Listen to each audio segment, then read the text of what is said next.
The U.S. didn't just build a carrier, it built a system that could fight without stopping. That line sounds bold. In 1944, it became true, and the reason wasn't only steel or speed or even the pilots. It was everything working together.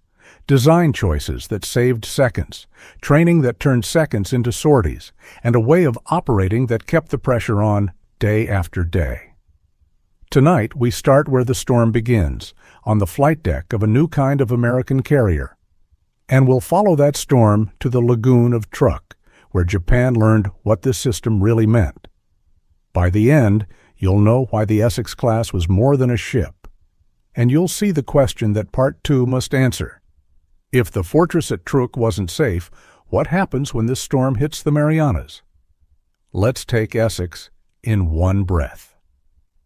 Picture a long flight deck racing over a blue Pacific, turning into the wind at more than 30 knots. Below, a hangar big enough to stage 100 aircraft, fighters, dive bombers, torpedo planes, moving on rails and elevators like pieces on a board. These carriers were large but not clumsy, fast but not fragile, and absolutely focused on launching and recovering aircraft as quickly as possible. Small decisions mattered. The deck edge elevator, the platform that lifts planes up from the hangar, sat on the side of the ship, not in the middle of the flight deck. That single choice freed the runway. While one group landed or launched, another could be moved, armed, refueled, and staged without blocking the strip. Fewer interruptions meant more cycles per day. More cycles meant more combat power when it mattered. Around the edges, anti-aircraft guns formed a thorny ring, quick-firing weapons for close range, heavier 5-inch guns paired with radar directors for high-altitude threats. None of those guns existed in isolation. They tied into the same nervous system that guided the whole ship. Radar screens feeding a combat information center deep within the hull. There, officers plotted incoming raids, directed fighters to intercept, and coordinated escorts for the strike groups going out. A carrier is a ship, and Essex was also a brain. Now look at what it carried. The air group mixed roles with purpose. The fighter was the F-6F Hellcat, rugged, powerful, and forgiving. It climbed well, it dove hard, and, most important, it was built in numbers that matched the war's scale. It protected the fleet and cleared the sky to open the path for attack aircraft. Dive bombers, first the veteran SBD Dauntless in small numbers, then the newer SB-2C Helldiver, took the steep angles, hitting ships and airfields with precision. Torpedo planes, the TBF and TBM Avenger, hauled heavy payloads and, late in the war, metal-tipped rockets and depth bombs that could wreck submarines or tear open cargo ships. Everything about that mix served one idea: control the air above the fleet and punch far beyond the horizon. Radar picked up threats, the Combat Information Center turned blips into vectors, fighter direction pushed Hellcats to the intercept. When hostile aircraft broke through, and some always did, those 5-inch guns, now guided by radar and fitted with proximity fuses later in the war, filled the sky with lethal bursts. Instead of hoping for a direct hit, the shell sensed a nearby target and detonated close enough to shatter wings and engines. On an Essex, the last mile of defense was no longer guesswork. It was a timed trap. But a ship and an air group are still only pieces. What turned them into a storm was the way the U.S. Navy used them together. The fast carriers did not sail alone. They sailed in task groups. 2 or 3 big carriers and a pair of light carriers clustered under a screen of cruisers and destroyers. Each group could cover the others. If one launched a strike, another kept its fighters up to guard the fleet. If one absorbed a raid, another could send an answering blow while the first recovered. This was the operating system of the Pacific War in 1944. When the Fifth Fleet sailed under Admiral Raymond Spruance, the fast carriers formed Task Force 58, commanded by Admiral Mark Mitcher. When the Third Fleet took over under Admiral William Halsey, the same corps became Task Force 38.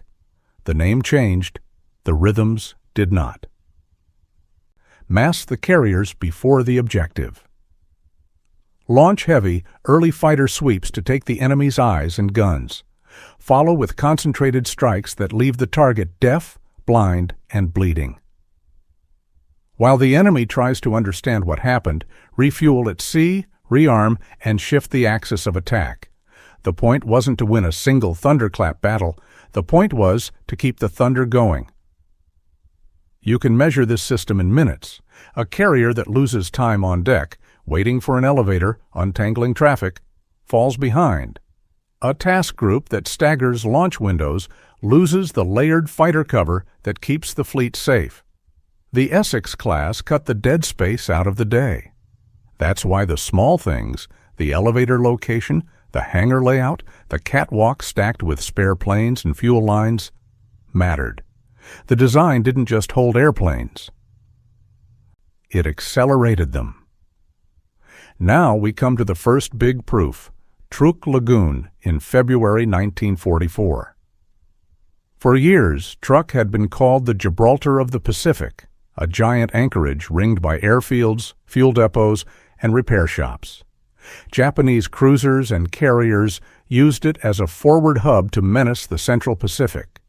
The U.S. had a choice: bypass it and risk a knife at the ribs, or crack it open and make the Central Pacific safe for the next leap. The fast carriers chose to crack it. Before dawn on the first day, American fighters went in like a fist. The tactic was simple and brutal: sweep the airfields, keep enemy fighters pinned to the ground, and make sure no one could form a coherent defense. Hellcats roared over runways again and again, strafing parked aircraft, tearing up revetments, and hounding anything that tried to lift off. With the sky suppressed, the second wave, attack aircraft and torpedo planes, slammed the shipping inside the lagoon. Transport ships, auxiliaries, patrol craft, and any warship unlucky enough to be caught exposed. Fuel storage burned, repair docks shattered. The lagoon became a trap. Here is where the system shows itself. While one carrier recovered fighters low on fuel, another kept a combat air patrol overhead. While the third launched a fresh strike, the fourth staged its next wave in the hangar, ordnance crews sweating as they hauled bombs into cradles and snapped on fins and fuses. On paper, it looks like choreography. Up close, it's noise, heat, and timing. Signal flags rising on the island, engines snarling in the warm air, yellow-shirted directors carving sharp arcs with their arms. But at scale, it's a machine. By nightfall on day one, Truk's airfields were wrecked and ships burned from end to end of the lagoon. The next day, the carriers came back because they could. They didn't need months in dock to rearm. They didn't need a safe port to rest their crews. Oilers met them at sea. Ammunition ships followed the task force to forward anchorages. Destroyers screened the outer ring. Cruisers stood by to add heavy fire when targets presented themselves. In 2 days, the fortress became a scrapyard. Dozens of ships lay sunk or blazing. Hundreds of aircraft were destroyed in the air and on the ground. The U.S. lost planes and good men, and one of the big carriers took a torpedo and had to limp away for repairs. But the task force did not blink. The storm had more carriers behind it, more pilots in the pipeline, more fuel, more bombs. Numbers tell part of the story. Tempo tells the rest. Japan expected pauses, time to assess, to move reinforcements, to shift squadrons. Instead, the fast carriers operated like a rolling front. When the first day's smoke hadn't yet cleared, new strike packages were already forming on the decks. When daylight faded, night scouts and pickets took their places. And when the second day ended, the task force turned not for home, but for the next objective. What did Truk teach? First, that the Essex-Class could stay on station longer than the enemy expected. It didn't need a big base close by because it brought the base along. Second, that the combination of radar-directed fighter control and layered anti-aircraft fire made mass daylight raids costly for an attacker. Third, that even a stronghold designed for a fleet could be neutralized if its sky was stripped and its runways smashed. Take away a base's eyes and it can't fight. Take away its fuel and it can't move. Take away its workshops and it can't heal. The fast carriers targeted all three. We also learned something about leadership. Mark Mitcher was not a man of theatrical speeches. He was a flyer who understood what a pilot needs: clear vectors, enough fuel, and a deck you can find at the end of the mission. Raymond Spruance was not a gambler. He was as careful as a surgeon. Together they fused caution and aggression into a rhythm. Scout wide, strike hard, guard the fleet, and never drift into a fight you don't need. That rhythm fit the Essex-Class like a glove. The ships were designed to move aircraft quickly. The doctrine demanded exactly that. The result wasn't just effective, it was repeatable. And that's the quiet revolution.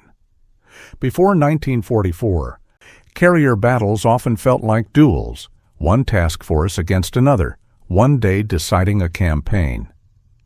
After 1944, the fast carriers turned naval air war into a campaign of constant pressure.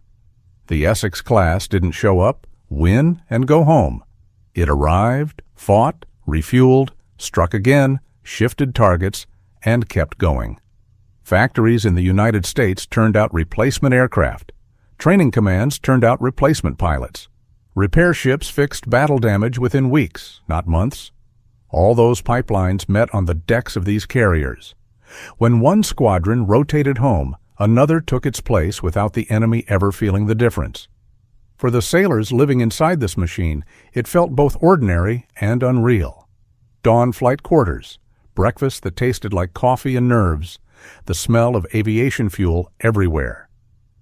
Mechanics sleeping in snatches between evolutions, pilots memorizing frequencies and rally points, signalmen scanning the horizon for periscopes, radar men tracing ghost returns and real ones, knowing the difference could save lives. It was not glamorous, just disciplined, relentless work performed by thousands of people who understood that seconds and feet and bearing lines decided whether a raid got through. And yet, even a perfect system has limits. The ocean is big, weather is fickle, and an enemy learns. At Truk, surprise helped. Elsewhere, the enemy would be waiting. That's what makes 1944 so revealing. As the war pushes west, the fast carriers must beat not only ships and planes, but distance, fatigue, and time. The Essex-Class is the right tool. The operating system is sound. The question is whether this combination can break a determined opponent who throws everything: fighters, torpedo bombers, submarines, even the last reserves, into the path of that moving airfield. Truk gives us a preview. The fortress falls quiet, and the Central Pacific opens. Airfields that once sheltered Japanese squadrons become staging points for the U.S. The next leap grows closer: the Marianas. Take the Marianas, and you threaten Japan's inner lines. Take the Marianas, and B-29s can reach the home islands. Japan knows this. The U.S. knows this. The fast carriers will be asked to set the table, then to smash the enemy's attempt to flip it over. And that brings us to the edge of today's story. We've walked the deck and the hangar. We've watched the system take form. Design that saves seconds. Doctrine that turns seconds into strikes. And a first test that shows what the storm can do. Now we stand at a map table in June 1944. 15 carriers, 7 big fleet carriers, 8 light, moved to cover the landings on Saipan, Tinian, and Guam. Japanese carriers are gathering far to the west, confident that they can strike, withdraw, and strike again. They expect the old rules to hold. The Americans win a day, pause a week, and give the enemy time to reload. But the Essex-Class does not pause the way they expect. If Truk wasn't safe, what happens when this storm front hits the Marianas? In Part 2, we'll answer that with the most famous air-sea clash of the Pacific War, why one side lost aircraft faster than it could replace them, why 3 carriers went down in a single operation, and how fighter direction and timing turned the sky into a trap. If you're ready for the moment when the balance of air power collapses, stay with us for the next episode.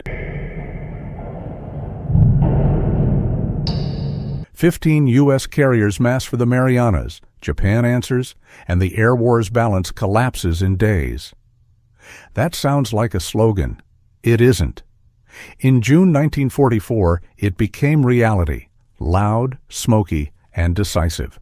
If Part 1 showed how America built a storm, Part 2 is the moment the storm meets another fleet in open ocean. We'll set the board, watch Day 1 turn the sky into a killing ground, and then see what happens when Day 2 reaches for the enemy's carriers themselves. By the end, one question will hang over everything. If this is how hard the U.S. could hit in June, what happens when it refuses to slow down in July, August, and beyond? Let's set the board. The operation is called Forager, the seizure of Saipan, Tinian, and Guam. Take these islands and you open a runway to Japan's heart. Defending them is the Imperial Japanese Navy's first mobile fleet under Admiral Jisaburo Ozawa, carriers, battleships, cruisers, destroyers, a force meant to trade distance for surprise. Attacking is the U.S. Fifth Fleet under Admiral Raymond Spruance, with the fast carriers grouped as Task Force 58 under Admiral Mark Mitcher. On paper, both sides bring carriers. In practice, they bring 2 very different machines. The Americans mass 7 big carriers and 8 light carriers, 15 flight decks in all, supported by fast battleships and a heavy screen. The air groups are fresh, well-trained, and numerous. Radar watches the horizon. Fighter direction officers sit inside combat information centers ready to push Hellcats onto inbound tracks. The ships are used to working together. Layered combat air patrol overhead. Anti-aircraft rings awake. Strike groups armed and staged without clogging the deck. Japan's plan leans on reach. If their aircraft can fly farther, they can launch from beyond the U.S. strike range, smash the American carriers, and break contact before a counterstrike arrives. To make that work, you need skilled pilots, sharp scouting, and timing. In 1942, Japan had all 3. In 1944, it has the plan, but the pilot pipeline is thin, many aviators are newly trained, and the enemy now fights with radar and an assembly line fighter that wins ugly, often and fast. Now the board is set. The Marines are going ashore on Saipan. The carriers form a shield to the east. Far off to the west, Ozawa's carriers come within striking range. The first day begins. Day 1 is a contest of intercepts, timing, and confidence. Enemy scouts probe. Screens light up. The first raid appears as blips that turn into arcs, then into tracks with speed and bearing. Mitcher doesn't rush his strikes. He does what the system was built to do, hold a dense combat air patrol high over the fleet, stack more fighters beneath, and rotate fresh sections into the fight before the first section runs dry. Hellcats climb. Controllers talk pilots onto vectors. Angels 20, steer 270, bogeys fast. The first intercepts are sudden and violent. Many Japanese pilots are brave, some are skilled, but the matchup is unforgiving. The Hellcat is rugged, carries heavy guns, and dives hard. It doesn't have to outturn with elegance. It outclimbs, outdives, and outlasts. In the melee, its strengths tell. Enemy formations break before they reach the carriers. Those that slip through meet a sky that grows lethal the closer they come. 5-inch guns throwing shells that sense a target and burst close enough to shred wings and engines. Medium guns tracing white ropes in the air. Light guns hammering at anything that streaks low. Then comes the second raid and the third. Day 1 becomes a rhythm. Early warning, vector, intercept, clean up, recover, relaunch. The kill chain is simple only on a diagram. In reality, it's 100 tiny choices stacked in the right order. Controllers picking the right altitude band, pilots resisting the urge to chase too far, flight deck crews launching just enough replacements to keep the umbrella thick without thinning the reserve for later. If any single piece drifts out of tempo, the fleet grows vulnerable. On this day, the tempo holds. By afternoon, the pattern is set. The Americans are bleeding the incoming waves before they can mass over the carriers. Instead of one violent concentrated blow, the fleet absorbs a series of smaller hits and near misses. Dangerous, yes, but survivable under a living canopy of fighters and flak. The cost to Japan is not simply aircraft lost, it is confidence spent. Squadrons return light, or not at all. Coordination frays. The advantages that made long-range strikes attractive at breakfast feel like traps by evening. If Day 1 belongs to the interceptors, Day 2 reaches farther. The American question shifts from, can we stop them, to, where exactly are their carriers and how do we kill them fast? Submarines help answer. An American boat stalks and torpedoes one of Japan's newest, proudest carriers. Another sub puts steel into a veteran fleet carrier and sends her under. Scouts and strike groups build the picture. Enemy carriers are out there, damaged, scattered, still dangerous. Now the fast carriers do what they were built to do: search wide, concentrate fast, and strike through any gap that opens. Avengers fan out with scouts. Hell divers and bombers wait on deck, crews crouched by their aircraft, listening for the call. When contact is firm, strike leaders form up heavy. Radios crackle, headings, altitudes, targets. The task is familiar: kill decks, wreck hangars, tear up fuel lines, leave the enemy with no space to launch or recover. Over the enemy force, the fight is frantic. Japanese fighters rise to meet the attack, but there are too few and too many are green. Dive bombers peel and fall. Torpedo planes push in low. Steady hands on throttles as wakes stitch toward the target. Hits land. One Japanese fleet carrier takes mortal damage from below, another from above and within. A third, pressed and harried, catches the blow that breaks her back. Smoke boils. The sea glitters with survivors and wreckage. In 2 days, an air arm that once decided battles has been mauled, to the point that it cannot decide this one. It's tempting to count only the ships that sank on Day 2 to make the story neat. 3 carriers gone, many aircraft lost, tables turned. But the deeper shock is cumulative. It sits inside the Japanese system. Too few experienced instructors to replace veteran pilots. Too little fuel to run the kind of intensive training the Americans take for granted. Factories that can build airplanes but cannot conjure flight hours or radar networks or a doctrine for fighting under a sky the enemy watches first. When the Americans launch late, pushing their luck at sunset to hit targets before darkness, the risks show in the price paid during night recoveries. But even that risk speaks to a difference the enemy can feel. The U.S. chooses to risk loss in the night because it can replenish what it loses. Japan risks loss in the day because it must and cannot recover what it spends. After the battle, the numbers start to circulate.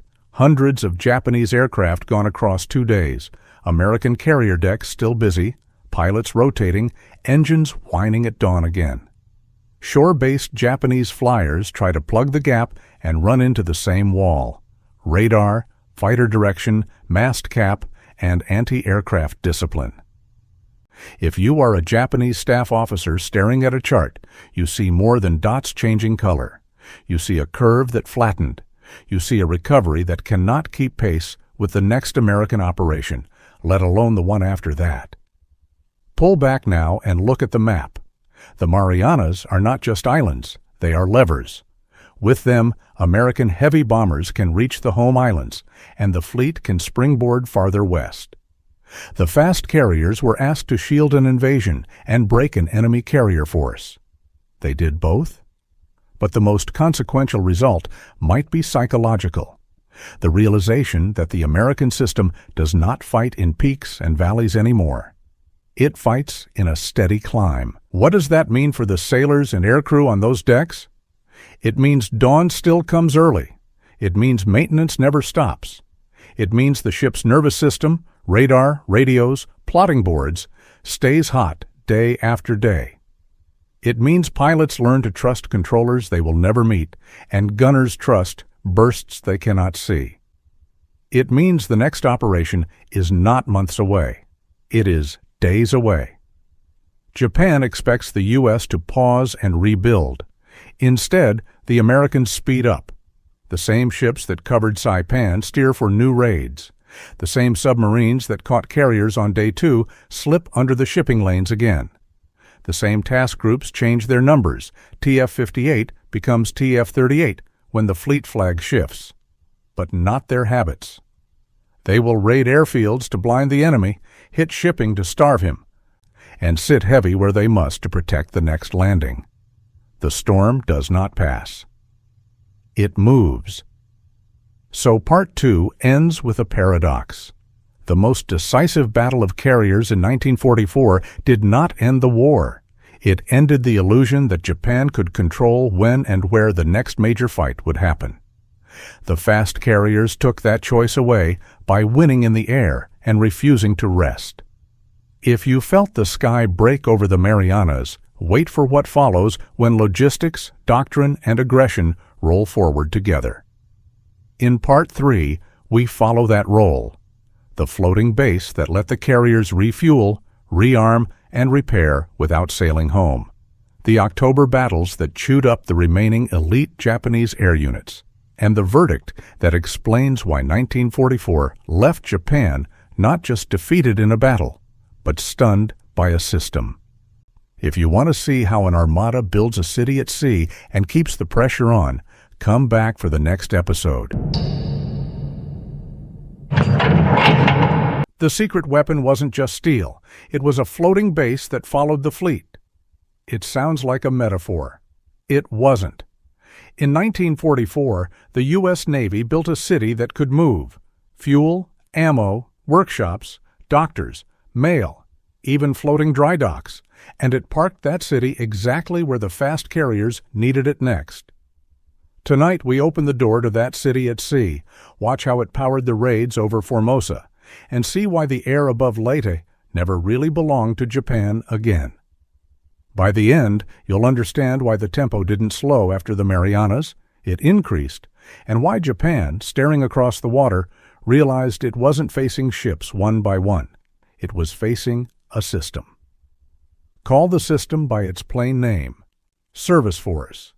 In practice, it meant oilers with hoses like arteries, ammunition ships stacked with bombs and rockets, repair ships that turned battle damage into tomorrow's launch, tenders that fed destroyers and submarines, hospital ships that kept wounded men alive, and cargo ships that carried everything from spark plugs to potatoes.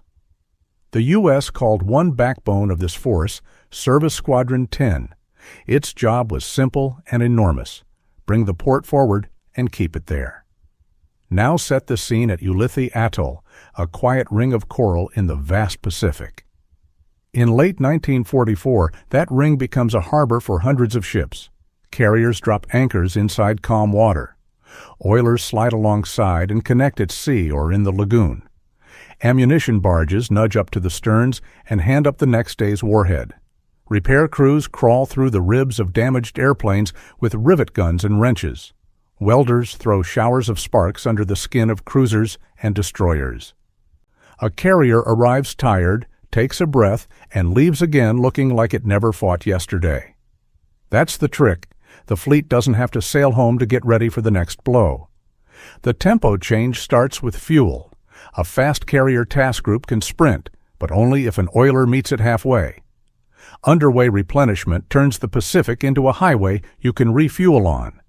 The lines go across, steel cables and canvas hoses, and in a few hours the tanks fill. At the same time, bombs and torpedoes ride across from ammunition ships, and mail sacks swing through the air in cargo nets. The result is invisible on a map, but you can feel it in operations. Yesterday the carriers were off the Marianas. Tomorrow, they'll be striking airfields hundreds of miles away, and they won't be empty when they get there. This is how "bring the port with you" changes the map. It also changes morale. Pilots know there will be engines ready and airplanes waiting even after a heavy day. Deck crews know there will be parts for what breaks. The officers in the Combat Information Center know they can plan with confidence because the logistics that make their plans possible are already on the horizon. A system that keeps its promises builds a kind of courage. You can attack late, you can press, you can take a calculated risk at dusk because the machine behind you will pick up the pieces and make you whole again. Now roll forward to October 1944 and the long chain of raids around Formosa. The goal is not mysterious: blind and batter the enemy's air power before the fight for the Philippines. The fast carriers hammer airfields, shipping, and radar sites. Japan counters with waves of land-based aircraft. The sky, once again, turns into geometry: altitudes, vectors, timing. American controllers feed intercepts to the combat air patrol. Hellcats climb and cut apart incoming groups. The anti-aircraft rings take the leakers. It is ugly, concentrated work on both sides. In the middle of these strikes, the Americans pay a price. Torpedoes rip into a heavy cruiser and a light cruiser. Both are badly hurt.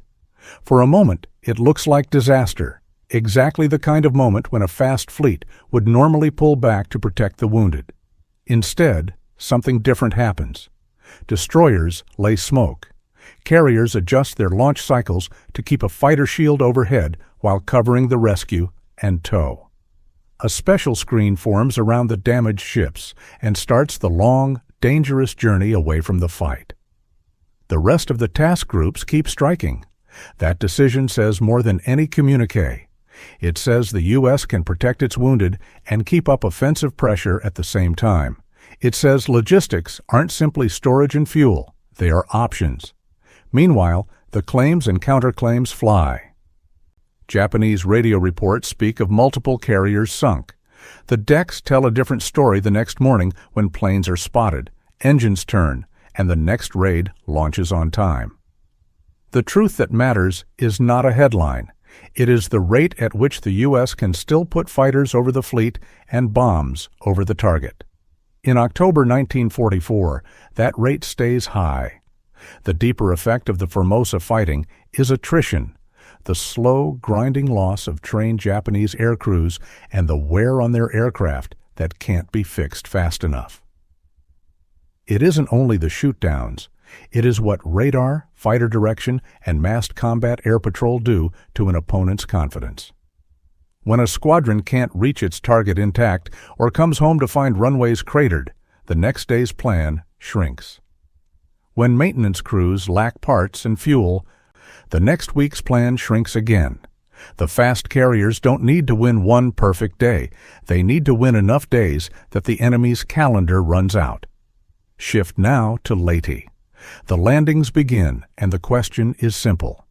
Can Japan contest the air over the Philippines?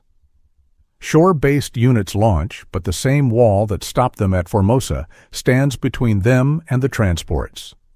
Combat air patrol intercepts. Escort carriers and land-based fighters on newly secured strips join the weave.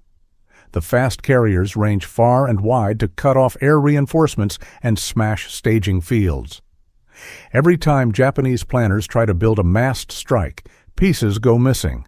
Planes that never return from a test hop, crews too green to fly long over water, aircraft grounded for lack of spares or fuel. The consequences reach beyond the sky. Without reliable air cover, Japanese surface forces move at tremendous risk. Submarines wait on the sea lanes. Land-based bombers get through occasionally, but not often enough to reverse the tide. In desperation, Japan begins to experiment with tactics that trade pilots for hits.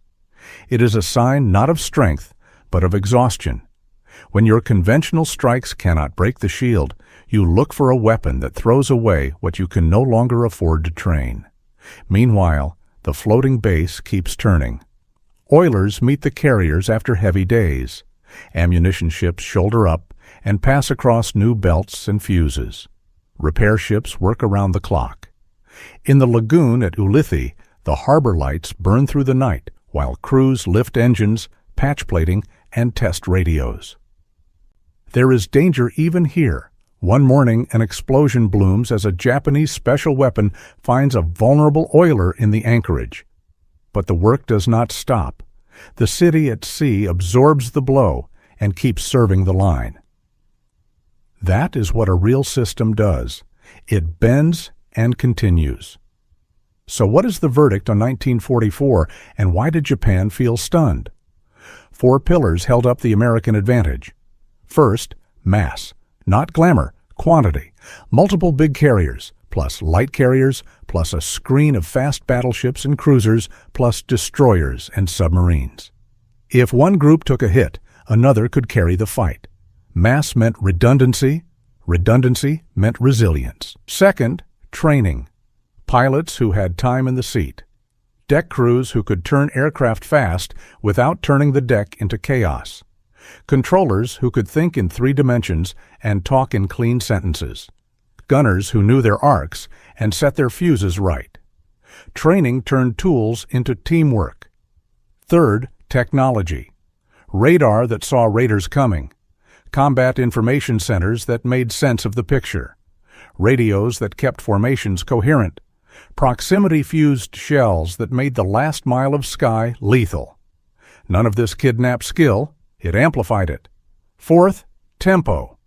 Logistics made it possible to strike, refuel, rearm, shift, and strike again, without the long pause the enemy expected. Tempo is not speed for its own sake.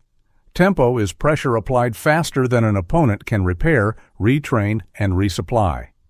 In 1944, that pressure never let up. Put those pillars together, and the story of the year writes itself. The fast carriers proved their method in the Central Pacific. They shattered the air balance over the Marianas. They carried that shock forward through Formosa and into the Philippines. By winter, Japan was not simply losing ships and planes. It was losing the time needed to make new ones matter. Where does that leave us? With a different way to see the Pacific War. Not as isolated battles, but as a continuous campaign powered by a city at sea that fed the fight every single day. The carriers were the sharp edge. Service Squadron 10, Ulithi, and the whole service force were the arm that kept moving. If this 3-part story opened some doors, our next steps will walk through them. We can spotlight a single Essex, follow a ship from shakedown to Ulithi, and back to war. We can go deep on the night when American carriers launched late and then had to find their decks in darkness, what the pilots saw, what the controllers did, and what that risk bought. And we can build a tour of Ulithi itself, the city at sea, how it was assembled, how it functioned, and how it handled danger when danger came knocking. Because the secret weapon wasn't just steel, it was a floating base that followed the fleet and never ran out of road.